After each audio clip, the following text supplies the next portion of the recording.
bon salaamaaleykum wa rahmatullah sama mbokku internet yi maa ngi ñëw expliquer leen li xew ci guddi gi yépp parce que dañu nekk en face d'un régime boo xam ne dafa jaaxle ba noppi dafa teg ay stratégie yoo xam ne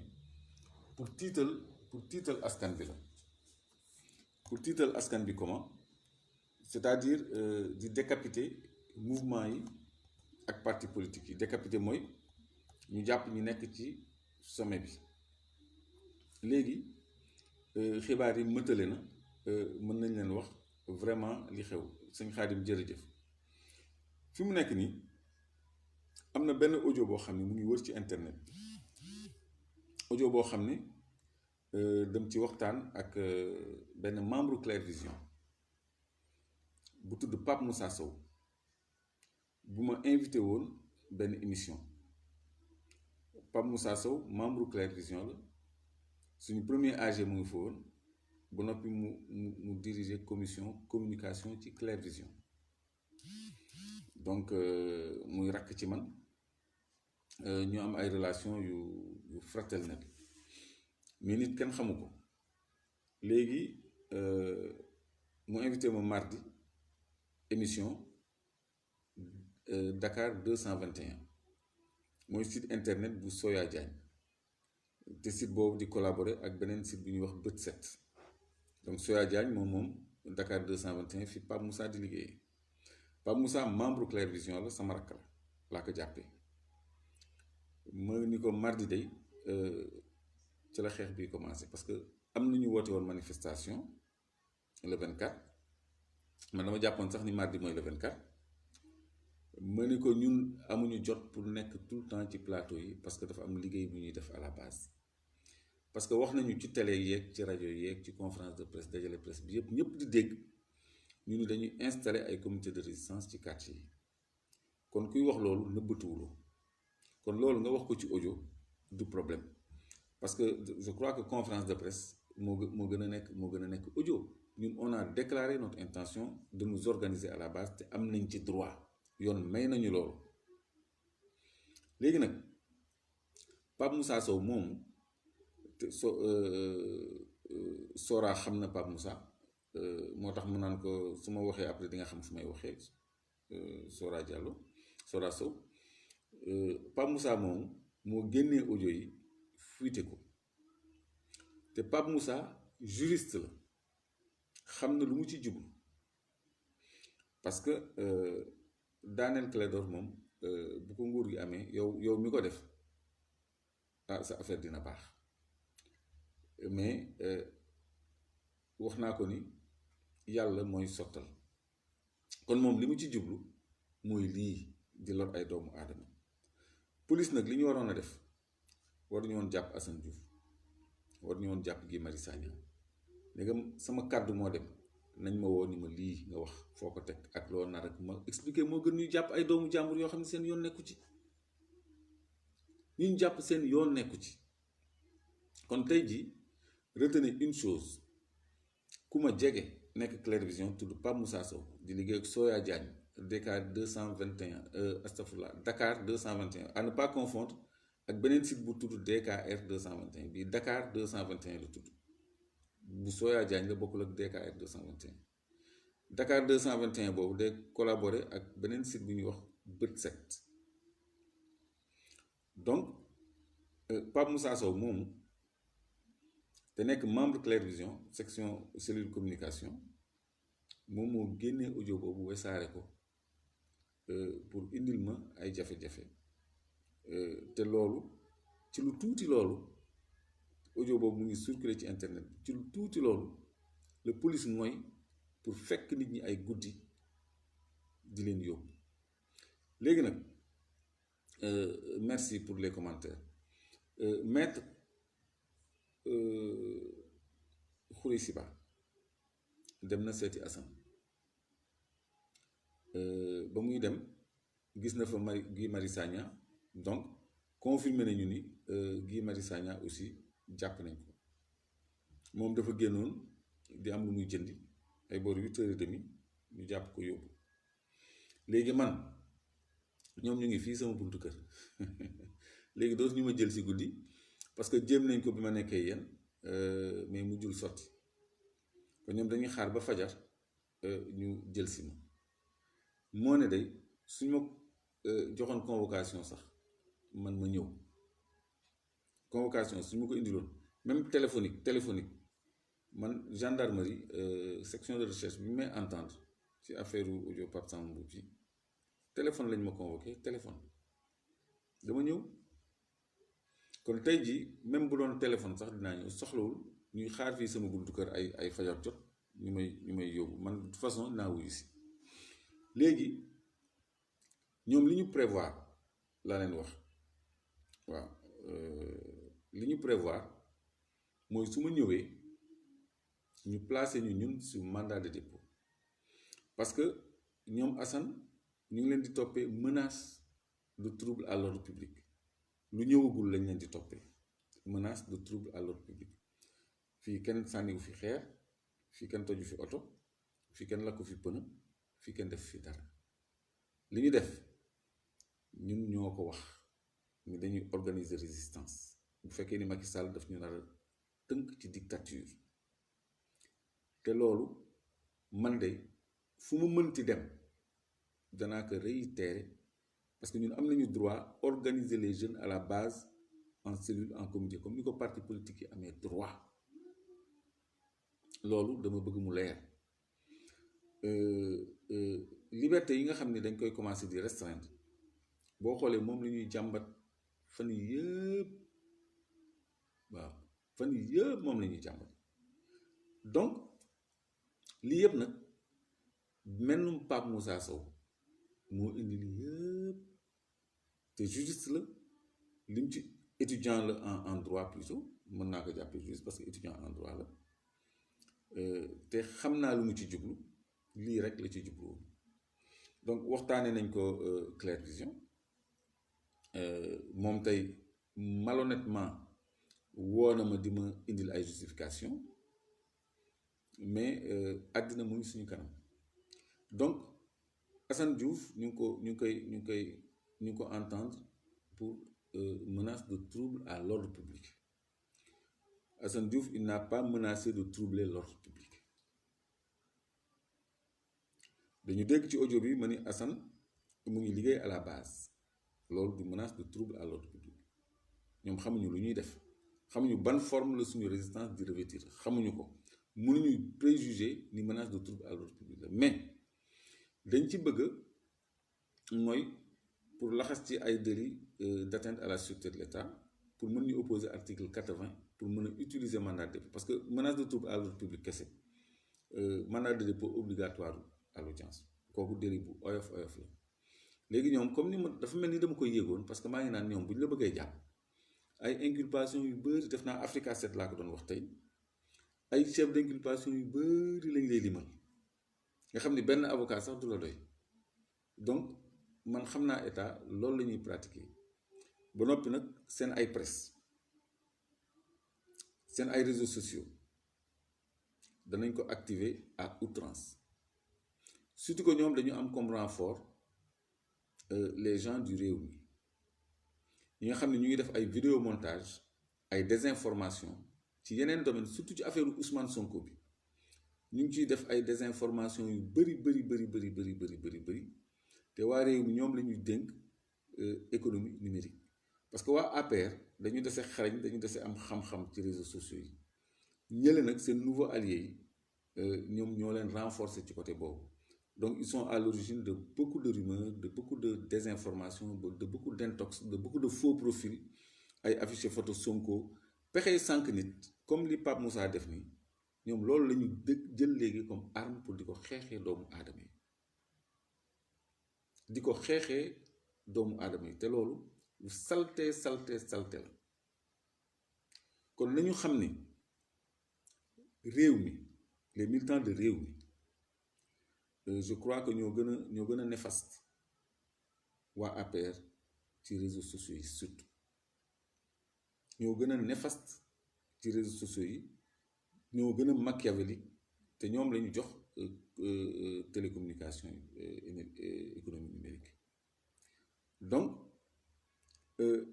ñoom amuñu dara lu ñu jàppee nit ki mais Assane man maa ko tudd moom waxul ni dafa def dara mais lu tax man ñu bàyyi ma fi moom ñu njëkk ko jàpp moom man dañ ma waroon jàpp ba pare ba entendre ma ni ma yow da ngeen ni Assane day def organisation à la base léegi lan lay organiser à la base ba ma wax loo xam ni loxo Assane da ciy taq wala dañ ci di Assane dara ñu mën ko arrêté Assane xamul lu tax ñu jàpp ko Assane xamul lu xew c'est que ñoom dinañu mer seen mer ci communication bi mu def par exemple ci vaccin yi nee na bu kenn dem vacciné wu parce que vaccin yi wóorul te gis ngeen président dem teeru ji vaccin yi di campagnal vaccin yi ni docteur yi nañu dem kii vaccin yi donc dama bëgg kenn bañ a découragé kenn bañ a jaaxle parce que ñu ngi jëm ci loo xam ne ñoom ñoo koy sooke ñun de defuñu fi dara loo xam ne mën nañu ko opposé lu dul wax ni xub yëgle dankaafu nañu nag parce que dankaafu mën na tax régime bi dellu gannaaw ci lu mu bëgg te bu delloo gannaaw ci lu mu bëgg mooy jàmmi réew mi régime bi bu delloo ci gannaaw ci lu mu dëgg ci li mu bëgg moom mooy jàmm réew mi mais bu fekkee ni forcé na mën na fi indi loo xam ne mën na ñàkk muy ay jiixi jaaxa yu metti kon man tey jii lépp lu ma wax mooy li ma doon wax Pape Moussa démb parce que dafa doon justifier ma ne ko man lépp lu ma def lépp lu ma wax xam naa lu ma ci mën a fekk dama peser le pour peser le contre ma xam ni Sénégal jaral na ma ko parce que am na loo xam ne il faut que mu am ñu nangu sacrifier ñu nangu jiitu léegi li may baamu rek mooy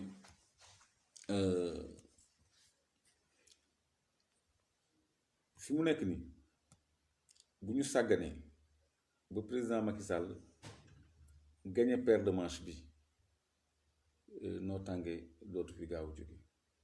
danañu toog fii ba au-delà de 2035 sax avant ñuy am libération kon askan bi la balle est dans votre camp donc lii mooy information yu gàtt yu mu leen bëggoon a indil donc on est à 2000 followers première information mooy Assane Diouf ak Guy Marius Sagna ñu ngi leen di toppee menace de trouble à l'ordre public maanaam lu ñëwagul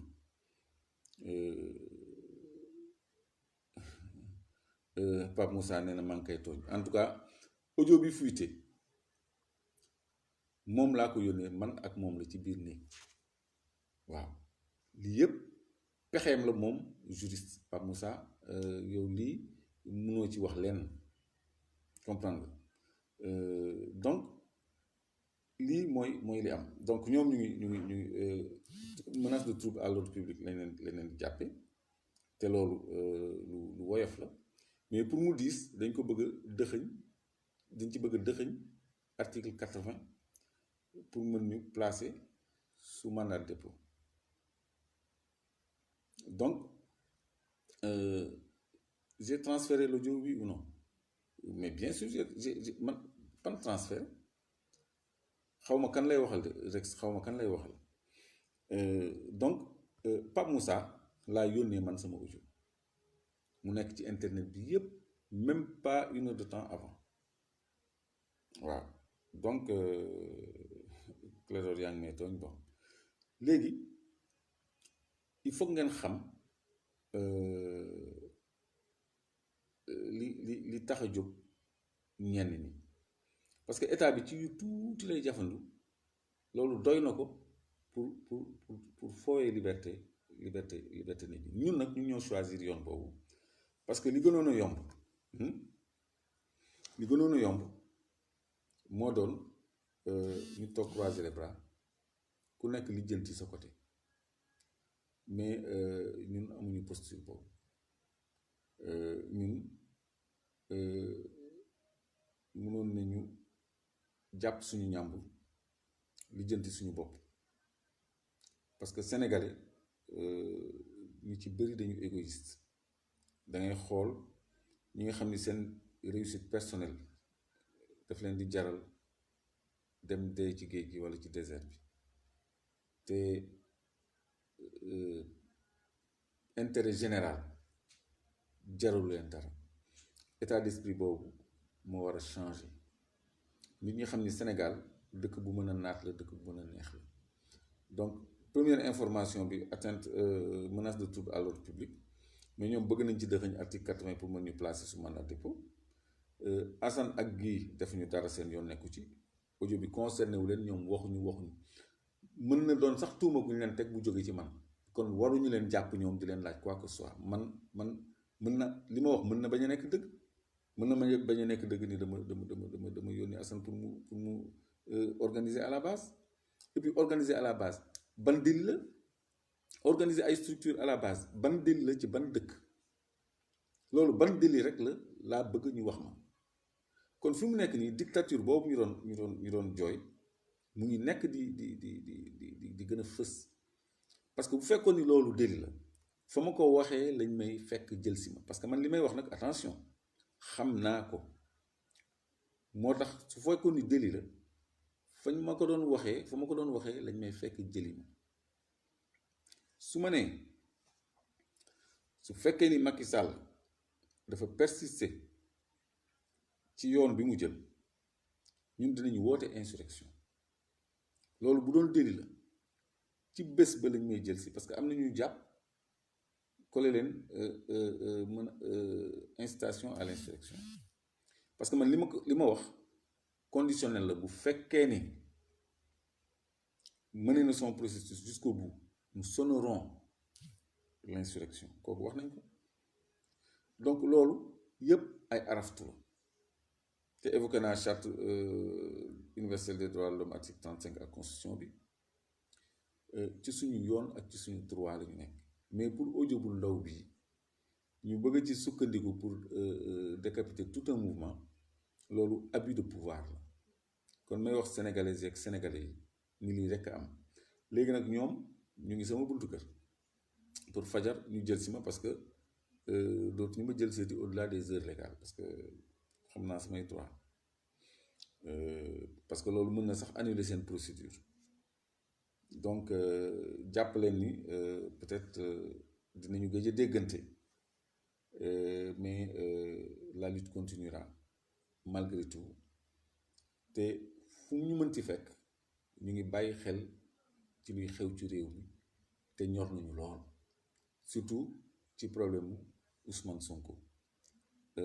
ñor nañu lool te ñun lépp lu ñu mën a fekk ci lii, comme ni mu ko yàgg waxee, ñun jaral nañu ko. ñu torturer ñu gaañ ñu tëj ñu rey ñu. Sénégal dafa war a soppeeku, Sénégal dafa war a dund ci liberté. Sénégal mënuñu tënk benn minorité, mënuñu tënk gor yépp bëgg leen teg buumu jaam, te ñooñu gën a gore gën a doon gor minorité boobu, loolu mënta ne. donc ñun amul lenn lu mën a wàññi suñu engagement walla lu ñu jaaxal, parce que nee naa leen ñoom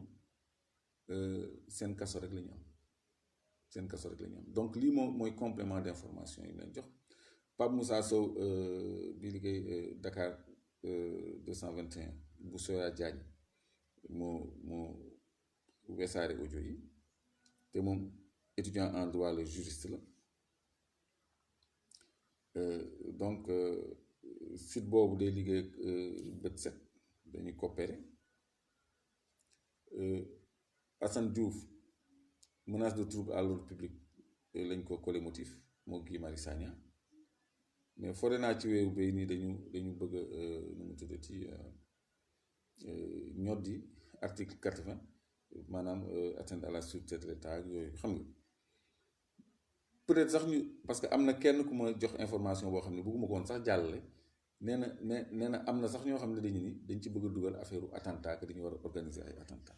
kuy organiser attentat, je crois que doo nekk dëkk ci rajo ak télé bi naan dañuy def dara kooku loolu je crois que c'est une bataille psychologique pour pousser l'adversaire à reculer plutôt qu'autre chose. kon ñun quelle que soit la position, ñun dañ baleen ma de appel moo ñu interrompre. mais de toute façon live bi jeex na live bi jeex na fii lañ koy yemale charte article 35 charte universelle des droits de l'homme laay wax pas charte de la démocratie charte universelle des droits de l'homme am na koo xam ne dafa jum bind de la démocratie donc mu ngi noonu daal la balle est dans votre camp man je sais que sénégalais yi du ñu nangu ñu noot leen du ñu nangu ñu tënk leen mais nañu xool fu waay wànnante di mujjee ak bëtam man de toute façon serviteur la seen serviteur la serviteur u askan bi la c'est dommage que am na liggéey yu bëri yu mu leen liggéeyal ndeysaan du ngeen ci mën a jotati du ngeen ci mën a jotandi parce que ñoom li ñu nar ñoom mandat de dépôt lañu nar ci lu leer ne mandat de dépôt lañu pare parce que affaire bi lu léger la amul sax matière kon lii daal mooy solo yu waxtaan bi du ma ko guddal maa ngi leen di bàyyi ngeen noppalu man ma nekk ci yeneen salaamaaleykum wa rahmatullahi taala wa barakaatu maa ngi leen di gërëm yéen ñëpp merci beaucoup. Never give up.